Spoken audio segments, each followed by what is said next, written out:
அத்தை மகன் கொண்டாட பித்து மனம் திண்டாட அன்பை எண்ணி நெஞ்சில் சுமப்பேன். ஓஹோ புத்தம் புது செண்டாக்கி மெத்தை சுகம் உண்டாக அத்தனையும் மல்லி கொடுப்பேன். ஓஹோ மன்னவனும் போகும் பாதையில் வாசமுள்ள மல்லிகைப்பூ மெத்தை விரிப்பேன். உத்தரவு போடும் நேரமே முத்து நகை பெட்டகத்தை முந்தி திறப்பேன்.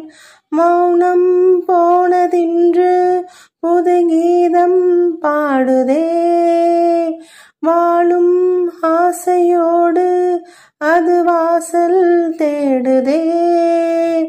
கீதம் பாடுதே வாசல் தேடுதே, குயில் பாட்டு ஓ வந்ததென்ன இடமானே, அதை கேட்டு ஓ செல்வதெங்கே மனம்தானே.